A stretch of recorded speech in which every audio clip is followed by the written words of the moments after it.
दोस्तों, आज की यह कहानी नागपुर गांव में रहने वाली एक प्रीति नाम की लड़की के साथ घटी हुई एक बहुत ही दर्दनाक और खौफनाक घटना की कहानी है। जब वह केवल 20 साल की थी, यानी कि आज से ठीक 2 साल पहले उसकी शादी हो जाती है। शादी के कुछ ही महीनों बाद वह प्रेग्नेंट भी हो जाती है। लेकिन जैसे ही वो प्रेग्नेंट होती है तो उसके पति का अट्रैक्शन उसके ऊपर खत्म होने जैसा लगता है। उसका पति अब उसको देखना भी पसंद नहीं कर रहा था। शादी हुए ज्यादा समय भी नहीं हुआ था, लेकिन उसका पति अब उसके ऊपर जुल्म करने लगा, अत्याचार करने लगा। छोटी छोटी बातों पर चिड़चिड़ी प्रीति के ऊपर हाथ उठा देता। बेचारी कितना सहन करेगी। शुरुआत में जब प्रेग्नेंट थी तो चीजें झेल लेती थी, लेकिन जब उसके महीने बढ़ गए, जब वह 7 महीने प्रेग्नेंट हुई तो उसका पति जब उसको मारता था ना, तो वो उस दर्द को बर्दाश्त नहीं कर पाती थी और बहुत जोर जोर से रोने लगती थी। 9 महीने की प्रेग्नेंट रही होगी है। 2023 लग चुका था। उसका पति पता नहीं किस बात से उसके ऊपर गुस्सा किया और रात के समय उसकी बहुत गंदी पिटाई लगाया। और ये बारिश का टाइम था। बाहर जोरदार बारिश हो रही थी और घर के अंदर जोरदार वाली घमासान लड़ाई वो बेचारी क्या कर लेती। 1 महीने की प्रेग्नेंट लड़की केवल 20 साल की थी। बेचारी घर पर उसकी सास भी थी, लेकिन वह ज्यादा झगड़े को रोकने की चकल्लस में नहीं पड़े ढहती। लेकिन जब बहुत ओवर हो गया तो बीच में आई और झगड़े को रोका। और प्रीति की कंडीशन ऐसी हो गई थी कि वह जमीन में गिर गई तो उठ नहीं पा रही है। यह देखकर ऐसा लग रहा था कि प्रीति नहीं बच पाएगी। इतना उसके पति ने उसको पीट दिया था। उसकी सास को पता नहीं कुछ सेकंड के लिए ऐसे दया जैसी आई और उसने कुछ पड़ोसियों की मदद से उसको हॉस्पिटल लेकर गई। लेकिन प्राइवेट अस्पताल वाले उसे देखकर क्या कह दिए कि यह केस हम अपने हॉस्पिटल में नहीं ले सकते, इसकी बहुत खराब कंडीशन है और यह पारिवारिक झगड़े वाला मामला है, इसको हम अपने हॉस्पिटल में नहीं ले पाएंगे, आप दूसरी जगह जाओ। 2 हॉस्पिटल, 3 हॉस्पिटल, 4 हॉस्पिटल दिखाए गए, लेकिन फिर आखिर में इनको किसी ने बताया कि आप इसको किसी गवर्नमेंट हॉस्पिटल में लेकर जाओ। तो इसको नागपुर के आगे की तरफ, नागपुर के अंदर की बात नहीं कर रहा हूं, लेकिन नागपुर के अंदर के गांव की बात कर रहा हूं। आगे की तरफ एक गवर्नमेंट हॉस्पिटल में लेकर गए और इसको वहां पर एडमिट कर लिया गया। वहां पर बेचारी का इलाज शुरू हुआ।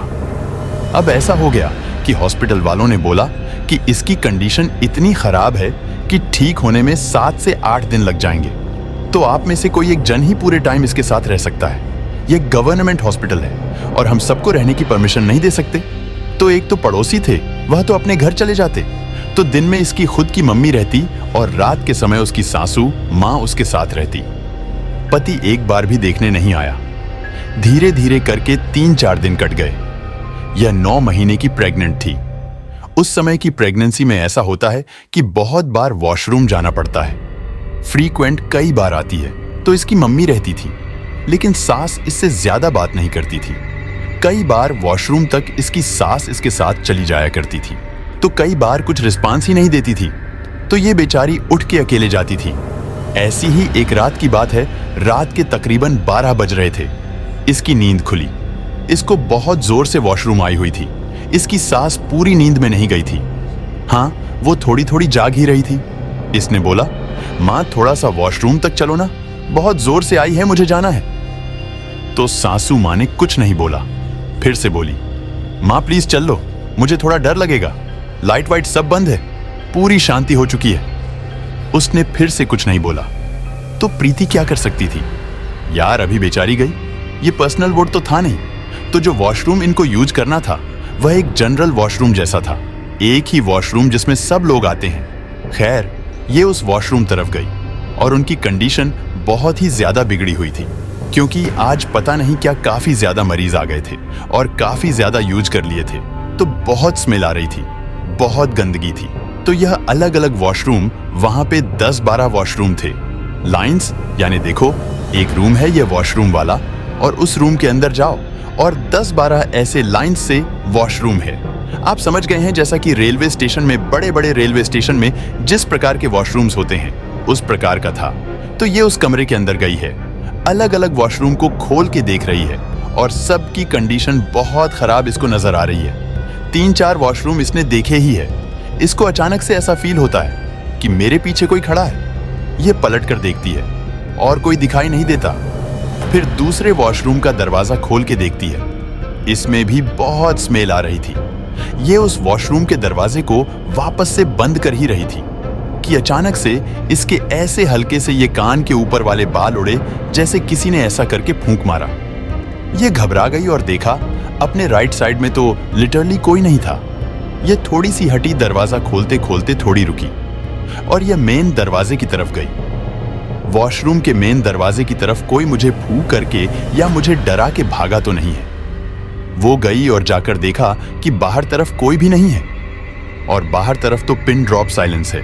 जितने भी बेडस है इस वॉशरूम के पास वाले या फिर जो भी रूम बने हुए हैं उसमें जो भी लोग हैं वह गहरी नींद में सो रहे हैं। कोई ऐसा भागा नहीं है और हॉस्पिटल में ऐसी कोई हरकत करेगा भी नहीं। कोई ऐसे मूड में भी नहीं रहता है। हॉस्पिटल में तो सोचा कि शायद मेरा वहम हो गया।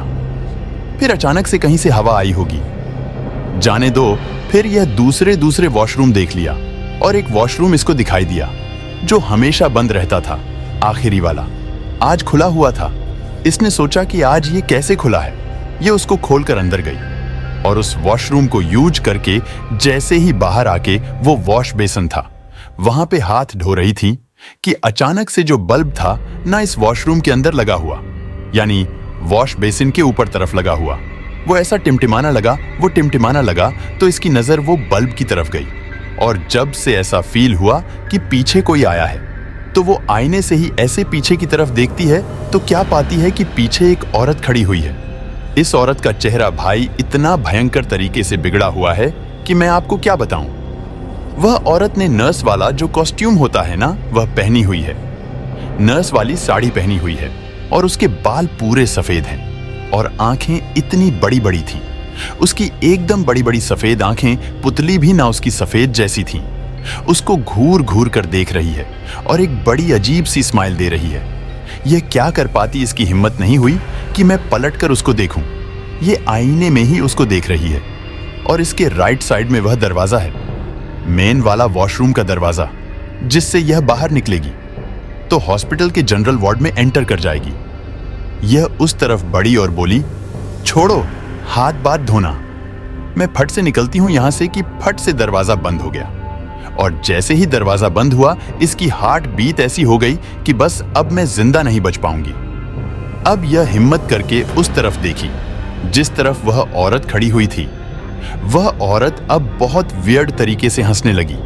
यह इतने गंदी तरीके से हंस रही है और यह जनरल वार्ड में इतने सारे लोग सो रहे हैं, नर्स है, कंपाउंडर लोग सो रहे हैं, उनको आवाज कैसे नहीं जा रही है। यह बोलने लगी, प्लीज मुझे बचाओ बचाओ, लेकिन यह आवाज शायद इसके साथ ऐसा हो गया था, इस वॉशरूम के बाहर ही नहीं निकल पा रही है। और यह भी सीन था कि ना बाहर जनरेटर भी जल रहा था, तो यह भी कारण रहा होगा कि आवाज इसकी बाहर तक नहीं जा रही है। बहुत जोर का जनरेटर था। अभी जनरेटर था कि कोई और मशीन, लेकिन कुछ तो था जो बहुत जोर की आवाज कर रहा था। हाँ, शायद इसी कारण से इसकी की आवाज बाहर नहीं गई थी। ये चिल्लाने लगी, हाँ मुझे छोड़ दो, मुझे बचाओ, ऐसा ऐसा करके बोलने लगी। लेकिन वो जो कोई भी थी, भाई भूत, चुड़ैल, आत्मा, पिशाच या फिर एक डरावनी हो रहा, जो भी कह लो, वो इसकी तरफ धीरे धीरे ऐसा करते करते बढ़ने लगी। अब यह कोने में जाके खड़ी हो गई। यह उससे नजरें नहीं मिला पा रही है। यह नीचे देख रही है। यह देखना चाह रही थी। इसके पैर सीधे उल्टे क्या मालूम क्यों देखना चाह रही है, लेकिन उसके पैर दिख नहीं रहे थे।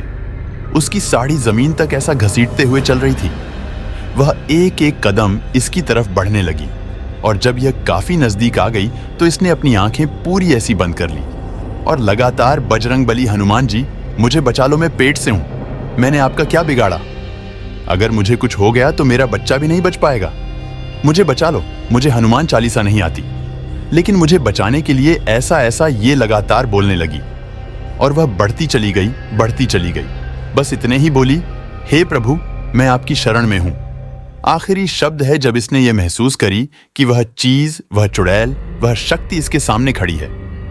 इसने जोर से बोला, हे प्रभु, मैं आपकी शरण में हूं। बस उसने इतनी जोर से कान में चिल्लाई है ना कि मैं आपको क्या बोलूं, बहुत गंदी तरीके से चिल्लाई है। और सब शांति घूम से शांति लाइट चली गई, पूरी लाइट चली गई। ऐसी शांति हो गई कि जैसे आसपास कोई है ही नहीं, कोई था ही नहीं, लेकिन इसके पूरे शरीर में एक ऐसी गंदगी आ गई वो जो कोई भी थी। भाई वो अब चुड़ैल थी। ऐसी गंदगी आ गई थी कि उससे इतनी गंदी स्मेल आ रही थी जिसकी कोई लिमिट नहीं। ये उस चीज को सहन नहीं कर पाई। वो फट फट अपने बेड के पास गई। एक बैग रखा हुआ था, उसमें उसका कुछ कपड़े थे, वो निकले और यहां पे आके उसने चेंज कर लिया, जल्दी से बड़ी हिम्मत करके कि वो चीज वापस से शांति, कि वो चीज वापस से सामने ना आ जाए।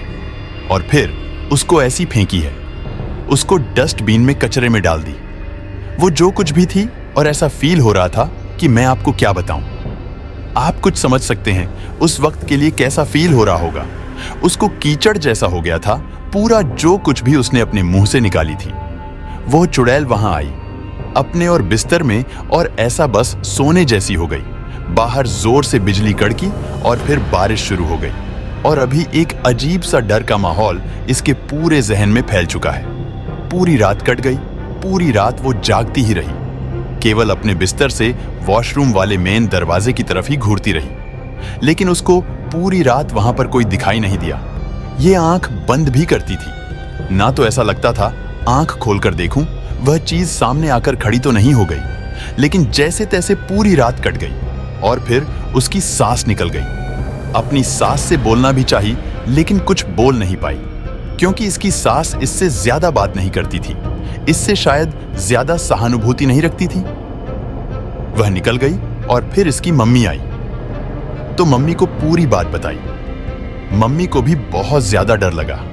बस अब इस कहानी का अंत करते हैं। अब तक इस वीडियो को देख लिए हैं तो लाइक जरूर कर देना, चैनल को सब्सक्राइब कीजिए।